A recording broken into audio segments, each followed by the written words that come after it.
우리 아주 잘 아는 본문입니다. 마태복음 28장 19절에서 20절 말씀 우리 한 목소리로 함께 읽어보도록 하겠습니다. 함께 읽겠습니다. 시작. 그러므로 너희는 가서 모든 민족을 제자로 삼아 아버지와 아들과 성령의 이름으로 세례를 베풀고 내가 너희에게 분부한 모든 것을 가르쳐 지키게 하라. 볼지어다 내가 세상 끝날까지 너희와 항상 함께 있으리라 하시니라. 아멘. 오늘 수요예배에 나오신 성도님들을 주님의 이름으로 환영하고 축복합니다. 오늘은 성례 중에 세례에 대하여 말씀을 나누겠습니다. 그리고 다음 주는 이제 성찬에 대해서 우리가 하나님의 말씀 듣도록 하겠습니다. 사실 세례와 관련된 설교는 설교하는 자가 하기도 좀 쉽지 않고 또 듣는 자도 쉽지 않습니다. 왜냐하면 사실 세례는 평생에 한 번뿐이거든요.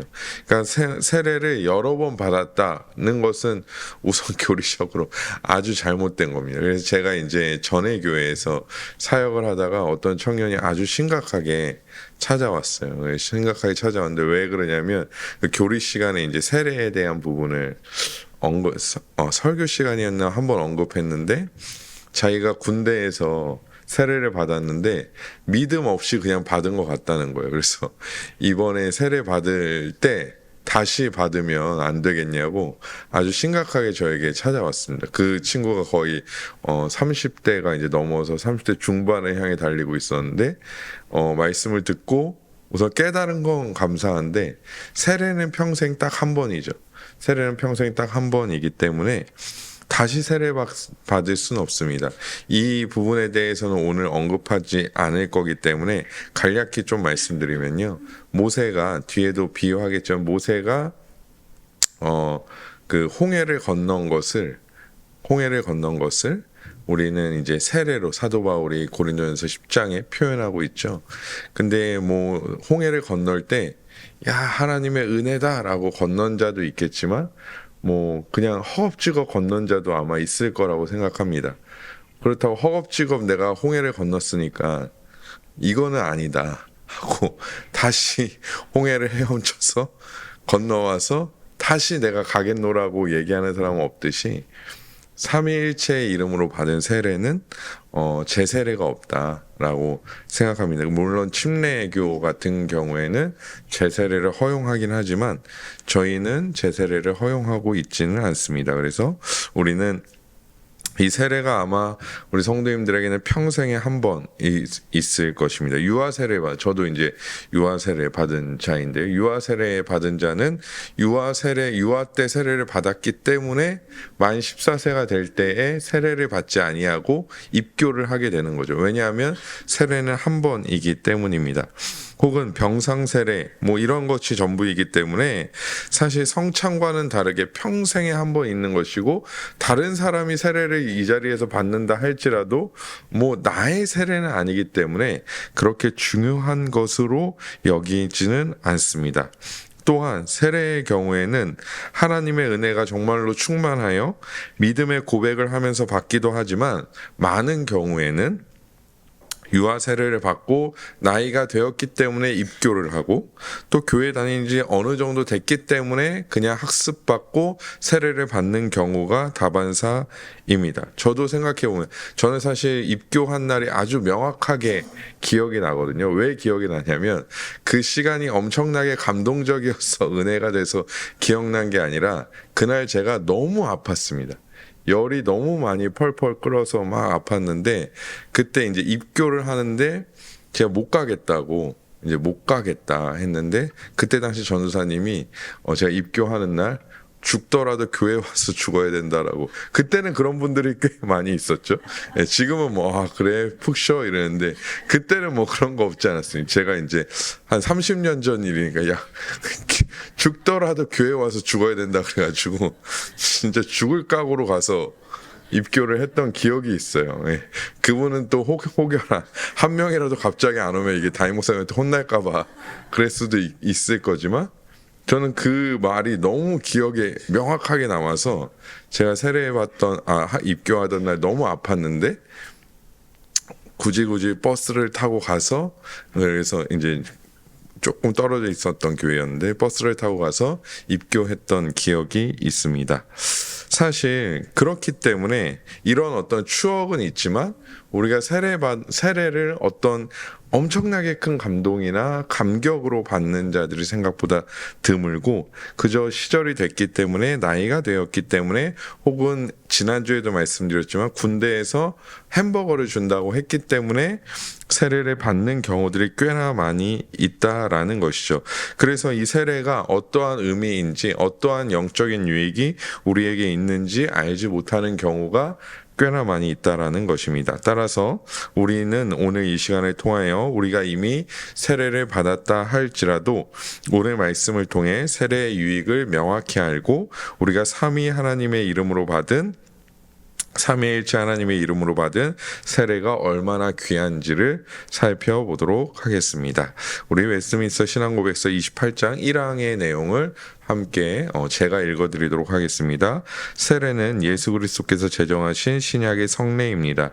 세례는 세례자를 유형교회에 엄숙히 받아들이는 의식이자 세례자가 그리스도와 접붙임 받았고 거듭났으며 죄사함을 받았고 하나님께 헌신해 예수 그리스도를 통해 새로운 삶을 살게 되었다는 것을 나타내는 은혜 언약의 상징이며 보증의 표입니다.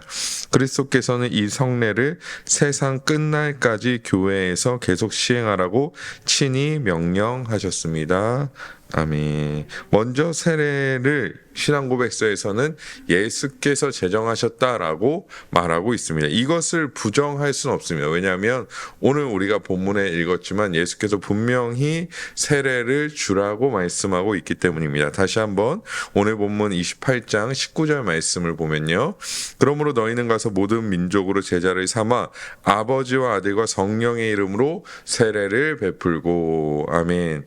물론 이 19절 본문 또 20절까지 본문이 지상 명령으로서 우리의 사실 복음 전파의 중심성을 이 본문 자체가 가지고 있다는 것을 우리는 부정하지 않습니다. 이 본문이 세례 중심이 아니라, 물론 모든 것이 중심이겠지만 세례에 포커스가 있는 것이 아니라 모든 민족으로 제자를 삼고가 이제 중심이 되겠죠. 복음 전파가 중심적인 내용을 가지고 있지만 예수께서는 그 가운데 분명하게 세례를 베풀어라라고 말씀하고 있는 것을 볼 수 있습니다. 그래서 세례를 베풀어라라고 말씀하셨기 때문에 우리가 스스로, 우리 교회가 혹은 또 세례받는 자가, 집례하는 자가 스스로 세례를 가볍게 여기거나 또 세례를 베풀라는 명령을 무시할 수는 없다라는 것입니다. 세례는 주께서 정하신 것이기 때문입니다. 또한 구약에 나오는 할례는 세례를 예표하는 역할을 하였습니다. 창세기 17장 10절의 말씀입니다. 너희는 너희 중 남자는 다 할례를 받으라. 이것이 나와 너희와 너희 후손 사이에 지킬래 언약이니라. 아멘. 그래서 헤르만 바빙크는 이 할례나 세례의 공통점에 대해서 말하면서 먼저는 다른 민족이나 종교에서 이런 행위, 즉 할례나 세례의 모습들이 분명하게 드러나고 있다라는 점을 부정하지는 않습니다. 예를 들어 고대 문명을 가지고 있었던 이집트인들이나 시리아인들도 구약 시대쯤 이 구약의 명령이 전해지기 혹은 그것보다도 이전 시대에 이미 할례를 행했다라는 증거들이 드러나고 있습니다. 또한 신약에 들어와서 우리가 예수께서 명령하신 물 세례의 경우도 우리 이 기독교에만 존재하는 것이 아니라 이미 우리가 알고 있듯이 인도의 힌두교 같은 경우는 겐지스강의 몸을 씻으면서 자신들의 거룩함과 깨끗함을 드러내는 행위들을 하고 있죠. 그래서 바빙크도 얘기하는 것은 무엇이냐면 할례나 세례나 결국에는 다른 종교에서도 그런 어떤 행위들이 드러나기 때문에 기독교에만 혹은 개신교에만 특수하게 나타나는 것은 아니다라고 말하고 있습니다. 또한 시간적으로 먼저 구약에 이미 하나님께서 정하셨고 그 이후에 다른 종교가 따라 했다라고도 말하지 않습니다. 더 중요한 사실은 무엇이냐면 무엇이 먼저, 그러니까 타종교에서 먼저 할례를 시작했는가 세례를 시작했는가, 이것과 이것의 뭐 행위적 차이점이 있는가 없는가를 따지기보다는 사실 이것이 이 교회 안에서 그럼에도 불구하고 타종교에 있는 것이지만 그럼에도 불구하고 교회 안에서 인정되어져야 하는 이유는 무엇이냐면 하나님께서 이 행위를 성례로 정하셨기 때문입니다. 즉 다른 이유가 있는 것이 아니라 이 행위의 어떠한 거룩성이 구별되는 것이 아니라 동일한 행위일지라도 뭐 겐지스강에서 몸을 씻는 것과 우리가 뭐 침례 같은 경우는 물을 들어갔다 나오는 것이기 때문에 동일한 행위라 할지라도 하나님께서 그 성례 삼위일체 하나님의 이름으로 행해지는 세례를 성례로 정하였기 때문에 그것이 구별점을 갖는다라는 것입니다. 또한 하나님께서는 그것을 통해 자신의 백성임을 확신하게 하셨고 은혜를 베풀어 주셨습니다. 이것을 조금 더 쉽게 이해하기 위하여 우리에게 좀 적용시켜 보면요, 우리는 사실 세상 사람들과 크게 다르지 않게 살아갑니다. 하루를 살아갈 때 세상 사람들과 크게 다르지 않게 살아가죠. 아침 먹고 출근했다가 일하고 퇴근하고 집에서 씻고 쉬고 뭐 중간에 뭐 이렇게 쉬면서 성경도 읽으시고 뭐 찬양도 들으시고 뭐 이런 구별점은 있겠지만 사실 삶 전체를 탁 통틀어 놓고 보면 크게 다른 것이 없습니다. 뭐 회사에서 굳이 차이점을 찾자면 밥 먹을 때 기도하는 정도죠. 안 믿는 사람들은 기도 안 하는데 믿는 사람들은 아주 잠깐이라도 뭐 하나님 땡큐라도 밥 먹을 때 기도를 이제 하고 먹죠. 요 정도의 이제 구별점이죠. 아니면 뭐 운전할 때 세상 사람들은 뭐 트롯이나 뭐 세상 가요를 틀어놓고 운전한다면 믿는 자들은 찬양을 틀어놓는다거나 설교를 들으면서 운전을 뭐 그 정도의 차이점이지 삶 자체에는 크게 구별되지 않는, 그러니까 똑같이 놔두고 보면 크게 구별되지 않죠. 뭐 제가 이 교회 올 때는 이렇게 정장하고 넥타이 매고 구두 신고 이렇게 오지만 저희 아파트에서는 무엇입니까? 그냥 아저씨죠. 동네 아저씨. 뭐 슈퍼 갈 때 제가 나 목사니까 정장하고 막 이게 하고 넥타이 메고 가야지, 성경책 들고 슈퍼 가야지 이렇게 하지 않죠. 그냥 빨리 무언가 사와야 되니까 그냥 추리링에 모자 쓰고 엘리베이터를 타면 담배 피러 가는 아저씨나 저나 크게 다르지 않다라는 것입니다. 제가 왜 이런 말씀을 드리냐면요, 그러면 담배 피러 가는 아저씨나 저나 크게 다르지 않은데 어떠한 구별점을 갖게 됩니까? 우리는 하나님께서 주의 자녀로 부르셨다라는 것입니다. 하나님이 우리에게 믿음을 주셔서 예수 그리스도를 믿게 하시고 그들과 동일한 삶의 자리에서 동일한 방식으로 동일한 어떤 일들을 해가며 살아가지만 예수 그리스도 안에서 우리는 목적이 다르고 하나님을 영화롭게 하고 그분을 영원토록 기뻐하는 목적을 가질 뿐만 아니라 하나님의 아들을 믿는 믿음 안에서 살아가는 것이죠. 그러니까 제가 이 말씀을 왜 드리냐면 사실 뒤에 삶의 구별점은 예화일 뿐이고요. 세례와 그러니까 성례도 마찬가지라는 것입니다. 구약의 할례와 세례도 세상 가운데 있지만 하나님께서 그것을 성례라는 것으로 구별하셨기 때문에 그것은 교회 안에서 합당하게 행해져야 한다라는 것입니다. 그래서 이것을 성례로 구분하시고 구분하시지 않고는 하늘과 땅 차이가 된다라는 것이죠. 이단에서도 사이비에서도 아마 세례를 줄 겁니다. 제가 안 가봐서 잘 모르겠지만 세례를 줄 겁니다. 그 세례와 우리의 세례가 어떤 점이 다릅니까? 예를 들어서 안산홍 교회에서 주는 세례와 우리의 세례는 어떤 차이가 있죠? 안산홍 교회에서는 제가 안 가봤지만 앞으로도 안 갈 거고요. 안산홍의 이름으로 걔래요. 그 안산홍 씨가 하나님이니까 안산홍의 이름으로 세례를 주겠죠. 근데 우리는 어떠한 이름으로 세례를 받습니까? 삼위일체 하나님의 이름으로 세례를 받죠. 이거는 비교도 안 될 정도로 하늘과 땅 차이도 그냥 표현이 그런 것이지 사실 이거를 비교할 수 없을 정도로의 엄청난 차이를 가지고 있다라는 것이죠. 결국엔 하나님께서 세례를 성례로 구분하셨다라는 사실 하나만으로 세상의 것들과는 너무나 큰 차이점을 가지게 된다라는 것입니다. 또한 신앙고백서를 이제 세례에 대해서 이제 자세히 들어가면서 신앙고백서 1항을 다시 한번 좀 보시면요.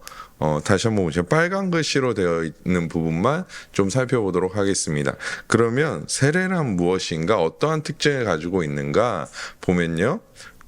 빨간 글씨를 보면 되었다는 것을 나타내는 은혜 언약의 상징이다라고 말씀하고 있습니다. 제가 이것을 빨간색으로 해놓은 이유는 무엇이냐면 그 위에 보시면 그리스도와 접붙임 받았고 거듭났고 죄사함을 받았고 하나님께 헌신의 예수 그리스도를 통해 새로운 삶을 살게 되는 것이 아니라, 그러니까 세례를 통하여 저런 은혜가 주입되는 것이 아니라 이미 그렇게 된 거죠. 접붙임을 받았고 거듭났고 죄사함을 받았고 새로운 삶을 살게 되었고 그것을 나타내는, 이미 된 것을 나타내는 언약의 상징이라는 것입니다. 결국에는 신앙고백서에서도 이것을 명확하게 말해주고 있는 것이죠. 세례를 통해 그렇게 되었다라는 것을 나타낼 뿐이지 그렇게 될 수 있는 능력이 세례 안에는 없다라는 것입니다. 만약 세례 자체에 구원의 능력이 있다라고 생각해 봅시다. 우리가 이 목사님들이 베푸는 세례 자체에 구원의 능력이 있다면, 이 행위 자체에 구원의 능력이 있다라고 말한다라면 오직 믿음으로 말미암는 구원, 의롭다 칭해 주시는 그 칭이, 이런 모든 것이 누구의 행위죠? 인간의 행위에 의하여 주어질 뿐이죠. 주입될 뿐이죠.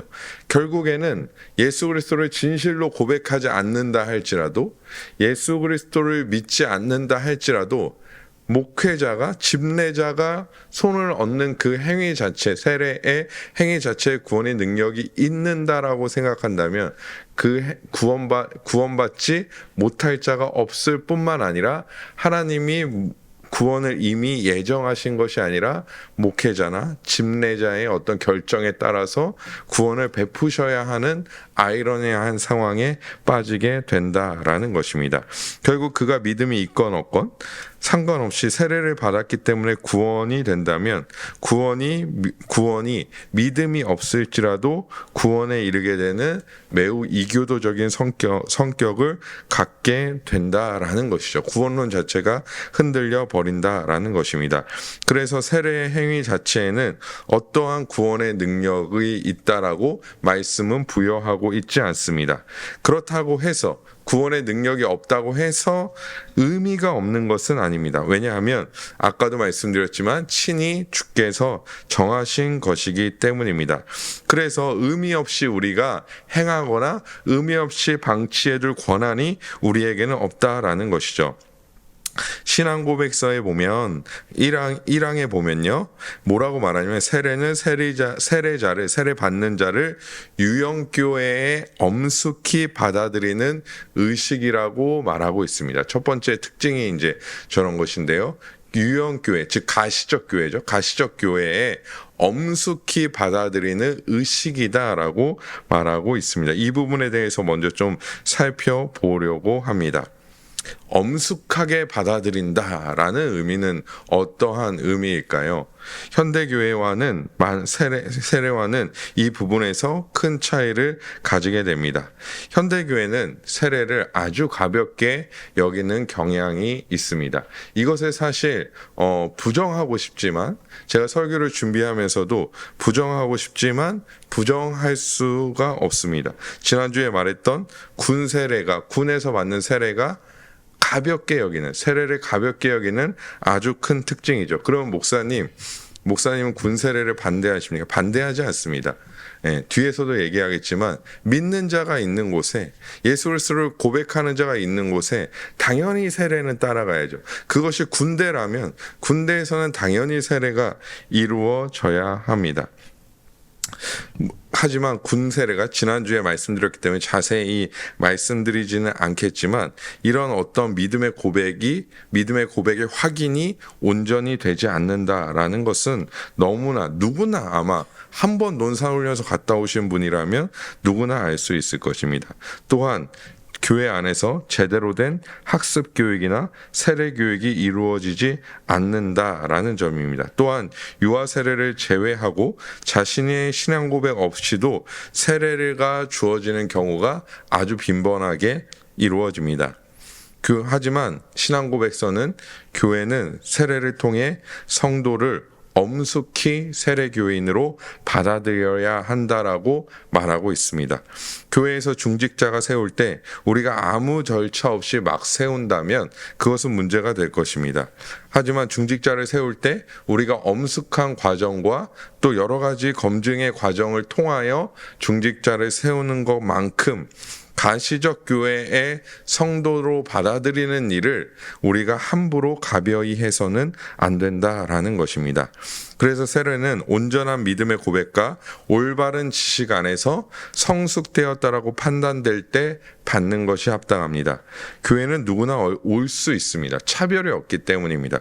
교회를 누구나 신분 고하에 막론하고 누구나 올 수 있다라는 것이죠. 하지만 교회의 구성원, 즉 가시적 교회의 구성원이 된다라는 것은 보편적인 믿음에 근거한 진실된 고백이 있어야 한다라는 것입니다. 여기서 보편적인 믿음이라는 것은 객관적인 믿음이라는 것이죠. 객관적인 믿음이라는 것은 결국에는 객관적인 성경에 근거한 믿음에 따라서 진실된 고백이 있어야 교회의 구성원이 될 수 있다라는 것입니다. 그냥 교회에 나온다고 해서 교회의 구성원이 되는 것이 아니라는 것이죠. 물론 쉽지는 않을 것입니다. 혹여나 왜냐하면 이런 과정 속에서 교회를 떠나갈까 염려되기 때문입니다. 하지만 스스로 믿음을 고백하지도 않는 자에게 주어지는 세례는 하나님 앞에 절대 정직하지 못하다라는 사실을 우리는 알아야 합니다. 반면에 믿음을 진실로 고백하는 자에게는 어떤 신분, 지위, 고하에 상관없이 세례를 베풀어야 합니다. 사도행전 10장 47절의 말씀입니다. 이에 베드로가 이르되 이 사람들이 우리와 같이 성령을 받았으니 누가 능히 물로 세례 베품을 금하리요 하고. 아멘. 사도행전 10장은 우리가 잘 알다시피 고넬료의 집 사건입니다. 사도행전 10장에 이를 때까지는 이제 8장에 빌립이 사마리아에서 복음을 전파하고요. 9장에는 이제 사도 바울이 이제 그때 당시엔 사울이죠. 사울이 다메섹 동상에서 예수 그리스도를 만나고 10장에 베드로가 고넬료의 집에 갑니다. 그래서 사실 8장부터의 사건이 이어지지가 않아요. 8장에는 빌립이 갑자기 사마리아에서 복음을 선포하고요. 9장에는 갑자기 사도 바울이, 사울이라는 사람이 등장하고요. 그럼 사울의 이야기로 쭉 가야 되는데 갑자기 또 10장에는 베드로가 고넬료의 집에 간 사건이 벌어집니다. 그런데 이게 어떻게 보면 되냐면요. 온 유대와 사마리아와 땅끝까지 이르는 과정이 그 안에 담겨져 있습니다. 이미 그 앞에 스데반과 또 많은 집사들과 베드로와 야고보와 다양한 사람들을 통하여 유대의 복음이 전파됐죠. 그래서 온 유대화가 여기에 선포되고요. 빌립 집사를 통하여 사마리아 지역의 복음이 또 선포됩니다. 8장이고요. 그리고 이제 사도 바울이 짜잔 등장하죠. 이 사람은 어떤 사람입니까? 온 유대와 사마리아와 땅 끝까지 복음을 전할 사람 사도 바울이 짜잔 등장하죠. 그러면 베드로는 왜 등장할까요?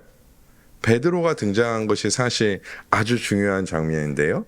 유대인들 마음에는 어떤 마음이 있었냐면 우리는 택함 받은 자들이야 라는 선민 사상이 있었죠. 그래서 아무리 개종된, 즉 아무리 예수 그리스도로 말미암아 복음을 믿은 그들의 마음에도 선민 사상이 있었던 거예요. 그러니까 이 복음은 유대인들을 위한 복음이야라는 생각이 그들 머릿속에 마음속에 분명히 존재했을 것입니다. 그러면 하나님께서 그런 마음을 누구로부터 해결해야 할까요? 예루살렘 교회의 수장인 베드로로부터 해결하는 겁니다. 그래서 고넬료의 집에 베드로가 초청받았을 때 그가 환상 중에 먹지 말아야 할 부정한 음식에 대한 그런 환상을 보지 않습니까? 안 먹습니다. 하나님께서 친히 먹으라는 걸 왜 너가 안 먹냐? 막 이런 과정 속에 있다가 고넬료의 집에 가서 그들에게 복음을 전하고 그들에게 성령이 임하시는 것을 그가 경험하고, 그러면 이 자들도 우리와 동일한 성령, 즉 베드로가 사도행전 2장에 경험했던 동일한 성령을 이 고넬료의 집 사람들도 받았는데 우리가 어찌 세례를 금하리요? 라고 고백하는 거죠. 그래서 베드로가, 사실 이것을 설명하려고 한 건 아닌데, 베드로가 그렇게 이방인에 대한 이제 마음이 어떻게 됩니까? 바뀐 거죠. 이방인도 성령을 받고 세례를 받는구나. 그러면서 사도 바울이 어떻게 되는 겁니까? 복음 전파가 예루살렘 교회를 중심으로 예루살렘 교회에서 파송하여 이제 복음 전파가 이루어지게 되는 그런 과정이 8, 9, 10장에 나오지만 이 얘기는 중심된 얘기는 전혀 아니고요. 그래서 고넬료의 집에 갔는데요. 이방인이잖아요. 그런데 세례를 주기에 부족함이 없다라는 것입니다. 왜냐? 우리와 동일한 성령을 받았기 때문에. 즉 유대인들과 동일한 성령, 다르지 않은 성령을 그들이 받았기 때문입니다. 그래서 세례는 엄숙하게 주어지는 어떤 행위지만 명확한 기준 안에서 이루어진다면 누구에게나 주어질 수 있다라는 것입니다. 결국에 이 세례를 통하여 성도는 교회의 일원이 됩니다. 교회라는 곳이 어떤 곳입니까? 결국에는 주의 몸된 교회이기 때문입니다. 그래서 신자는 그리스도와 접붙임을 받았고 거듭났으며 죄사함을 받았고 하나님께 헌신의 예수 그리스도를 통해 새로운 삶을 살게 된다는 것을 또한 그 안에서 함께 확신하게 되는 것이죠. 그리고 교회 앞에 이 사람이 그런 믿음을 가진 사람입니다 라고 무엇입니까? 선포하는 것입니다. 여러분, 이 사람이 세례를 받습니다. 와, 교회 열심히 다녔네. 박수치고 그냥 세례 주고 꽃 주고 끝나는 거 아니라 이 사람이 그리스도와 접붙임된 사람입니다. 이 사람이 거듭난 사람입니다. 이 사람이 죄사함을 받은 사람입니다. 이 사람이 하나님께 헌신의 예수 그리스도를 통해 새로운 삶을 살아가는 사람입니다. 그러므로 우리 교회의 일원이 되는 것이 전혀 부족함이 없는 사람입니다라고 선포하는 것이 무엇입니까? 세례라는 것입니다. 그래서 세례는 믿음을 일으키는 것이 아니라 믿음을 강화하는 것입니다. 우리가 신앙생활을 하다가 믿음이 흔들리거나 우리가 약해질 때가 있습니다. 그럴 때 우리는 무엇을 기억해야 할까요? 세례를 기억하는 겁니다. 내가 어떠한 믿음으로 세례를 받았구나.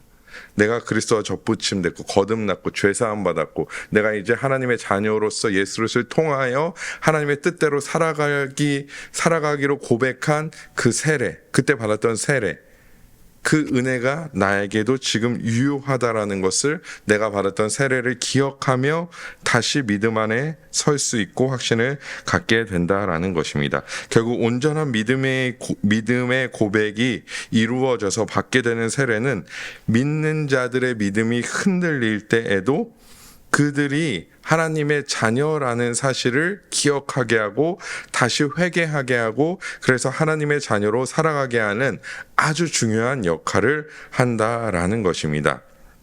그래서 세례는 절차적인 것이 아주 중요하다라는 것이죠. 세례를 교회에서 줄 때 단순히 그냥 막 주고 좋은 게 좋은 거니까 주자가 아니라 세례는 절차적으로 매우 중요하다라는 것입니다. 하지만 절차적인 이 중요성은 관료적이지 않고 온전한 은혜로 나아가는 아주 중요한 요소가 된다라는 것입니다. 다시 교회의 엄숙한 일원이 되었다라는 것에 대하여 잠시 다시 한번 다루어 보면요. 교회의 엄숙한 일원이 되었다라는 것은 이제 더 이상 외인이 아니며 머리 대신 그리스도와 몸된 교회의 연합의 일원이 되었다라는 사실, 즉 삼위 하나님과의 교제 안으로 들어오게 되었다라는 사실을 확신하게 됩니다. 그래서 교회의 일원이 되는 것은 매우 중요한 일이죠. 즉 어떤 사람이 이런 신앙 고백을 가지고, 앞에서 얘기한 신앙 고백을 가지고 교회 안으로 들어온 것은 이제 그 교회 안에서 삼위 하나님과 주의 몸된 교회, 주의 몸된 교회의 머리 대신 그리스도와 연합되어져 있고, 그 연합된 그리스도를 통하여 삼위 하나님과 교제하게 된다라는 믿음의 확신을 갖게 한다라는 것입니다. 참된 믿음의 고백 가운데 세례 교인이 된 자는 교회의 일원으로 머리 대신 그리스도와 연합됨을 확신합니다. 그리고 몸된 교회 안에서 하나님의 영광을 위해 살게 되는 것입니다. 우리가 성부가 세우신 은혜의 언약이 있다라는 사실을 믿고 말씀으로 역사하시는 성령의 인도하심을 그들이 교회 안에서 누리게 되는 것입니다. 이 모든 것을 누리는 이유가 그리스도와 연합되었기 때문이고, 그 확신을 세례를 통해 갖게 되는 것입니다. 세례를 통해 확신을 갖고 교회 앞에 선포되어진다라는 것이죠. 만약에 이것이 없는 세례라면 그 세례는 본래적인 의미를 아주 상당하게 상실하게 되거나 혹은 오염되게 만든다라는 것입니다. 그래서 나는 세례받았기 때문에 그리스도와 연합되었습니다라고 고백할 수는 없습니다. 나는 세례받았기 때문에 그리스도와 연합되었습니다라고 고백할 수는 없지만, 나는 세례를 통해 내가 그리스도와 연합되었다라는 사실을 확증합니다라고는 얘기할 수 있습니다. 이것이 엄격하게 구분되는 거죠. 나는 세례를 통해 혹은 세례받았기 때문에 그리스도와 연합되었습니다가 아니라, 나는 세례를 통해 내가 그리스도와 연합되었다는 사실을 확신합니다, 확증합니다라고 고백할 수 있습니다. 그리고 집례자는 나는 이 사람이 세례를 통해 구원에 이를 것이다 라고 선언할 수는 없지만, 이 사람이 세례를 통하여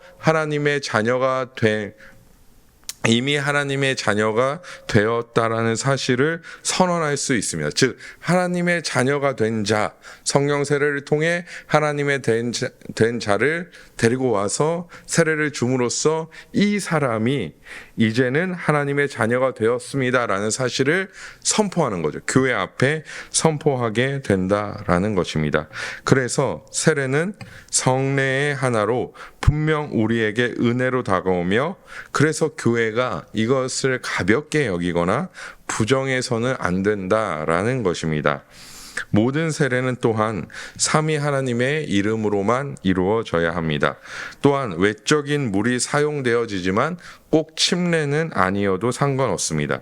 이는 세례 자체에 구원이 없기 때문에 어떤 침례나 그냥 물로 세례를 주는 것이 다르지 않다라는 것입니다. 침례하시는 분들은 사실 이제 우리의 세례를 조금 이제 낮게 여기죠. 낮게 여기거나 좀 강한 분들은 그건 세례가 아니다라고도 생각합니다. 하지만 세례 자체에 구원의 능력이 없기 때문에 어떠한 방식으로 하든지 상관이 없다라는 것이죠. 그래서 어떤 분들은 막 세례 받을 때 머리에 물이 흥건하게 있는 분들도 있고, 어떤 분들은 이게 했나? 막 이런 분들도 있는데 상관없다라는 것입니다. 그리고 세례는 세례의 의미를 명확하게 이해하고 합법적으로 세워진 복음의 사역자, 목회자를 통하여 이루어져야 합니다. 이는 합당한 세례의 교육과 확인, 그 가운데 온전하게 집례를 하기 위해서입니다. 따라서 삼위 하나님의 이름이 아닌 다른 이름으로 세례가 거행될 수 없습니다. 그거는 세례를 받았다라고 해도 세례가 아닙니다. 그러니까 삼위 하나님 이름 대신에 뭐 이만희의 이름이나 안산홍의 이름이나 이런 어떤 거짓된 이름들로서 받은 세례는 세례가 아닙니다. 그 사람들은 세례를 다시 받아야죠. 그러니까 다시 받는다라는 것도 아니고 그러니까 그거는 이제 가짜니까 그걸 안 받은 거니까 그냥 아무것도 아니니까 처음으로 세례를 받아야 한다라는 것입니다. 그리고 아까도 말씀드렸지만 침례만 옳다고 말하는 것은 세례의 구원의 능력이 없기 때문에 모순됩니다. 또한 온전한 의미로 교육하고 집행할 수 있는 교회와 침례자가 준비되어져야 합니다. 사실 교회는 많은 것들을 인간의 필요에 의해 변형시키고 바꾸어 갔습니다. 예를 들면 예배의 순서는 인간의 편의에 의하여 변경되었습니다. 예배의 순서 같은 경우도 사실 이제 예배 모범이 있습니다. 이게 웨스트민스터 이 총회에서 제시한 예배의 모범이 있습니다. 모범 안에서 사실 그 모범의 틀 안에서 많이 벗어나지 않는 그런 예배를 좀 드리는 것이 유익됩니다. 왜냐하면 그 예배의 모범을 정할 때 성경적인 어떤 기준을 명확하게 가지고 그 웨스트민스터 총회에서 그 예배의 그 순서들을 정했기 때문에 사실 그 예배의 순서를 잘 지켜나가는 것은 매우 중요한 일이죠. 그 신경 같은 경우는 사도신경도 있고 뭐 니케아 신경도 있고 다양한 올바른 신학 안에서의 신경들이 있습니다. 그래서 어떤 교회 같은 경우는요, 뭐 신경을 그 사도신경 같은 그 신경을 뭐 이렇게 달마다 좀 바꾸거나 분기별로 바꿔서 고백하기도 합니다. 그게 이제 저희에게는 사도신경으로 주어졌기 때문에 사도신경을 계속 고백하지만 그 신경을 바꾸어 뭐 고백하는 것 정도는 우리가 수용하고 또 그게 영적인 유익이 되기도 하지만 예배의 순서와 이런 절차들을 인간 마음대로 바꾸거나 조정해서는 안 된다라는 것입니다. 그래서 이런 어떤 인간의 필요에 의하여 수많은 순서들이 변형되었죠.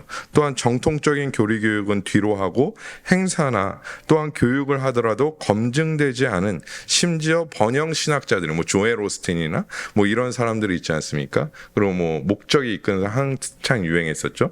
뭐 물론 리골에는 번영 신학자라고 얘기하기는 목회자라고 얘기하기는 좀 그렇지만 저는 사실 목적이 이끄는 삶도 반대하는 입장이기 때문에 목적이 이끌지 않습니다. 하나님이 이끌어 가시지 어떠한 목적이 이끌어가는 그런 삶은 없죠. 그거는 그냥 그런 어떤 교제가 엄청나게 한국 교회를 강타했었죠.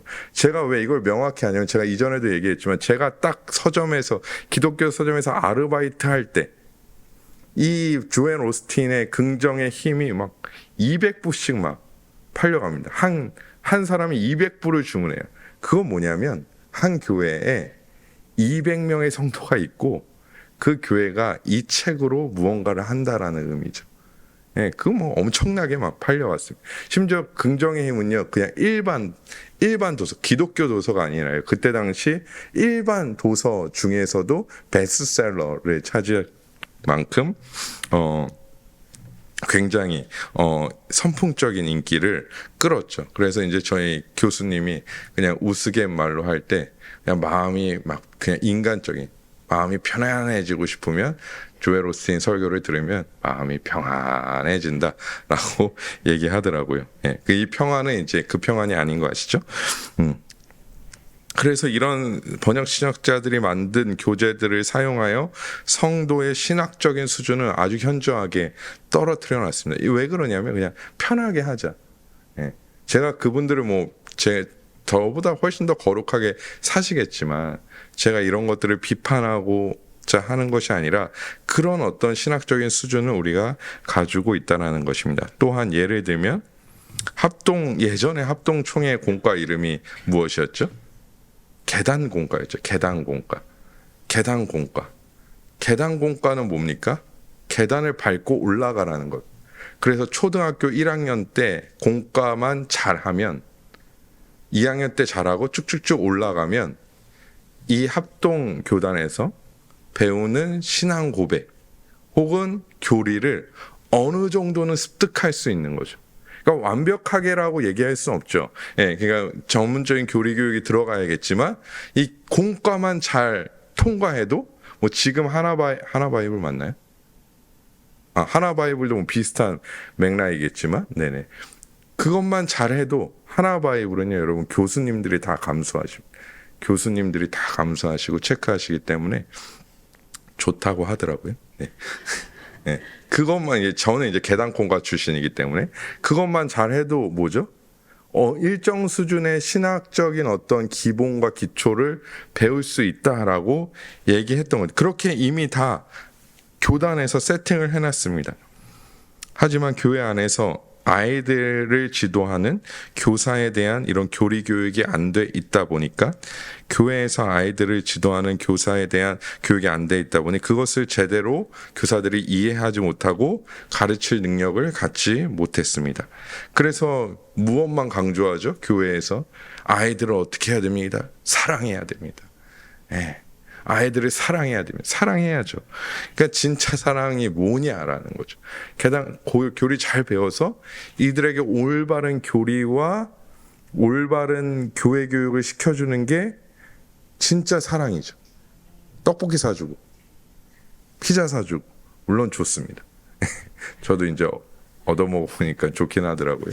좋긴 좋은데 그걸 사주면서 이런 것도 함께 만들어 가야 하는데 왜 그렇습니까? 편하게 하다 보니까 이렇게 된 것이죠. 그래서 사랑만 강조하고 떡볶이 사주고 같이 놀아주면 좋은 선생님이 되는 심각한 오류에 빠졌습니다.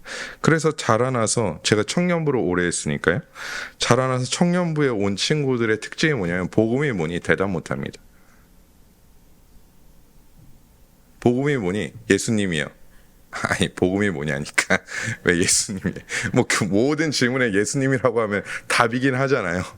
복음이 뭐냐? 심지어 청년 회장이라는 친구 앉혀놓고 너는 복음이 뭐라고 생각하니? 라고 이렇게 반응합니다. 예수 그리스도라는 뜻이 청년에 왔는데 어린 시절부터 유아부터 교회 다녀서 20년 동안 얘가 끊임없이 교회학교 주일학교에서 교육을 받았는데 예수 그리스도라는 의미가 뭔지 모르는 아주 심각한 수준입니다. 왜 그렇습니까? 인간의 편의에 너무 많은 것들이 변형되고 바뀌어 갔기 때문입니다. 그런데 세례도 그렇습니다. 제가 말씀을 준비하다 보니 세례를 웨스트민스터 신앙고백서의 기준으로 엄중하게 교육하거나 집례하는 교회들이 얼마나 있을까 하는 의구심이 들었습니다. 분명 그런 교회들은 없지는 않을 겁니다. 제가 뭐 들은 교회도 있으니까요. 몇 년 동안 성도가 교회 갔는데 몇 년 동안 시험을 통과하지 못하여 세례를 못 받았다거나 내가 믿음의 교회를 오래 다녔음에도 불구하고 믿음의 고백이 온전하게 마음 안에서 이루어지지 않았기 때문에 나는 그 믿음의 고백이 온전하게 이루어지기 위해서 계속해서 예배를 참석하고 있지만 세례를 아직 교회에서도 주지 않았고 받지 않았다라는 성도의 고백도 들어봤습니다. 분명 그런 교회들이 없지는 않을 것입니다. 그런데 그런 교회들이 몇몇 교회라는 것이 문제겠죠. 대다수의 교회가 이렇게 편하게 세례를 집례하여 하나님께서 주시는 은혜의 풍성함을 누리지 못하게 막아서고 있다는 것입니다. 저는 이런 표현이 조금 강하게 느껴질지 모르겠지만요. 교회가 왜냐하면 성례니까요. 하나님께서 그 가운데 은혜를 주시겠다라고 말씀하셨으니까요. 그 은혜가 이런 것이라고 우리가 말씀을 통해 정리된 신앙고백서에서 명확하게 규정하고 있으니까요. 그런데 이런 것들을 교회가 아주 쉽게 그냥 너 교회 오래 다녀서 세례, 너 군대에서 햄버거 줄게 세례 받을래 안 받을래? 네, 주세요 세례. 다 이렇게 주니까요. 하나님이 그 세례를 통하여 풍성하게 베풀어 주실 것이라는 이 풍성하게 베풀어 주실 은혜를 그 이후에 세례받은 자들이 누리지 못하는 거죠. 신앙이 세례받고 믿음이 흔들려 교회 떠나고 내가 이런 죄인인가 보다 교회 떠나고 막 이런 일들이 비일비재하게 나타난다는 것입니다. 다른 것도 마찬가지죠. 여러분, 그래서 말씀드리고 싶은 것은 세례를 얘기할 때 이제 말씀드리는 거지만 온전해야 은혜가 됩니다. 저는 이것을 뭐 타협하고 싶지는 않습니다. 온전해야 은혜가 됩니다. 온전하다라는 것은 명확한 성경의 기준이 되고 온전한 교리 안에서 집례되고 이루어지는 모든 것들이 그 안에서 이루어져야지 참된 은혜를 누릴 수 있는 거죠. 지난주에도 말씀드렸지만 개인이 은혜를 느꼈다고 해서 은혜가 되는 것은 아닙니다. 온전해야, 합당해야, 어떻게 보면 아까도 말씀드렸지만 그 합당함이 절차적인 것이 포함되어 있더라도, 그래서 그것이 매우 귀찮고 힘들고 지친다 할지라도 그렇게 돼야 은혜가 된다라는 것입니다. 이렇게 얘기하면 또 우리 성도님들은 아니고요. 우리 성도님이 절대 그런 분들은 아니시겠지만 뭐 간혹가다 그럴 수 있어요. 네가 개척해서 그렇게 해라. 네 목회할 때 그렇게 해라. 이렇게 얘기하는 분들의 얘기를 저도 종종 들었습니다. 제가 설교하고 나면 그런 얘기를 종종 들었어요. 그래서 제가 할 땐 할 겁니다. 그렇게 제가 할 땐 할 거죠. 근데 온전해야 진짜 은혜가 됩니다. 온전해야지 은혜가 되고요. 온전해야 그 풍성한 은혜를 누릴 수 있게 됩니다. 그리고 마지막으로 잠시 다룰 것은 유아 세례입니다. 유아 세례. 이 유아 세례에 대해서는 사실 아직까지 논쟁이 좀 많죠. 그리고 또 합동총회에서는 어린이 세례를 좀 그게 교회 안에서 또 지금 시행되고 있는지 모르겠어요. 제가 지내온 교회에 시행되고 있는 교회도 있고 이게 좀 어색하긴 합니다. 어린이. 네네네. 네, 맞습니다. 시행되고 있는데 이 세례에 대해서 사실 우리가 어떻게 생각해야 될지에 대한 생각을 좀 해보겠습니다. 왜냐하면 이 유아 세례를 제세례파나 침례교 같은 경우는 유아 세례에 대한 반대를 의견을 가진 모습들이 있기 때문입니다. 매번 제 아이 얘기하지만 제 아이는 한글도 모르죠. 예, 한글을 모릅니다. 예수님도 누군가 명확하지 않습니다. 예. 그냥 막 책들 사이에 섞여 있으면요 가끔 어린이 성경 꺼내서 보거든요. 근데 그냥 그림만 봅니다. 내용을 뭐 읽어줘도요 그냥 빨리 넘기래요. 우진아 요셉이 빨리 넘기래요. 그림을 착착착착 그냥 보고 끝납니다. 예수님이 누구신지도 모르고요. 그가 자신을 위해 얼마나 고귀한 일을 하셨는지도 모릅니다. 그럼에도 불구하고 유아 세례를 받았죠. 예, 유아 세례를 받았죠. 그래서 재작년인가? 네, 재작년에 받았죠. 네, 받았는데요. 유아 세례를 집례해야 하는 이유는요, 은혜 언약 아래에서 세례를 받을 수 있는 것이 성인만 존재하는 것이 아니라 그들의 품 안에 있는 유아들도 포함되기 때문입니다. 단 그들이 유아 세례를 받았다는 이유로 어떻게 살든지 상관없이 구원의 반열에 올랐다라고 볼 수는 없으며, 그들도 만 14세가 되면 앞에서 얘기한 명확한 입교의 절차를 거쳐 세례교인으로 인정받아야 합니다. 예를 들어 고린도전서 10장 2절에 아까 얘기했던 말씀이죠. 보면 모세에게 속하여 다 구름과 바다에서 세례를 받았다라고 말씀하고 있습니다. 그래서 제가 이걸 생각해 봤어요. 이걸 약간 알레고리적 해석이라고 볼 수도 있는데요. 네. 제가 만약에 이스라엘 백성이고 거기에 있었다라고 생각해 봅시다. 그럼 제가 이제 홍해를 건너요. 근데 모세가 갑자기 이러는 거예요. 어린이들은 믿음을 고백하지 않았으니 우리 유아들은 여기다가 다 내려놓고 홍해를 건너도록 합시다. 저는 어떻게 해야 될까요? 저는 우진이를 너는 여기서 애굽인들과 같이 살아라 하면서 여기다 내려놓고 나는 가겠다 잘 있어라고 저랑 저희 와이프만 손잡고 홍해를 촥 건너면 거기 이제 애기들만 다 남겠죠? 예. 이랬을까요? 아니죠. 우리 다 같이 홍해를 건넙시다 하면 우진을 들쳐업고 안고 가겠죠. 홍해를 건넜겠죠. 제가 이렇게 이제 좀 쉽게 이해하시기 쉽게 말씀드렸는데요. 홍해를 건널 때 어른들만 걷는 것이 아니고 또 구름기둥과 불기둥 안에서 생활한 것이 너희들은 믿음에 고백 안 했으니까 너희들은 저기 밖에서 있어 라고 얘기하지 않았기 때문입니다. 즉 그런 관점에서 유아 세례를 바라봐야 한다라는 것입니다. 믿는 가정의 유아들은요, 한 명이 믿더라도 부모의 품에 안겨 언약 백성들 안에서 함께 살아가기 때문입니다. 또한 위에서 할례를 세례와 연결해서 말씀드렸는데 할례가 태어난 지 며칠이죠? 8일 만에 행해졌다는 것을 기억하면 우리는 유아 세례를 주는 것이 합당합니다. 결국엔 유아 세례를 받은 이 하나의 한 영혼이 교회 안에서 은혜의 방편을 마음껏 활용하여 결국에는 자신이 믿음을 고백할 수 있을 때 입교하게 되는 것이죠. 그러면 교회는 어떡합니까? 그를 엄숙히 교인으로 받아들이게 되는 것입니다. 사랑하는 성도들, 이제 말씀을 맺겠습니다. 세례는 단순한 의식이 아닙니다. 때가 되었다고 그냥 주는 것도 아닙니다. 그냥 이 사람이 교회 오래 다녔으니까, 교회에 다니고 세례를 받을 때가 됐으니까 주어지는 것도 아니죠. 교회의 일원이 되는 엄숙한 의식입니다. 그래서 우리 교회 안에서 세례가 거행될 때 우리는 무엇입니까? 이미 세례를 받은 자들로서 세례를 받는 분을 우리의 가족으로 또 함께 교회를 세워갈 자로 인정하며 감사하며 함께 감격할 수 있게 되는 것입니다. 또한 세례는 하나님의 은혜를 누릴 수 있는 공식적인 시작점이 됩니다.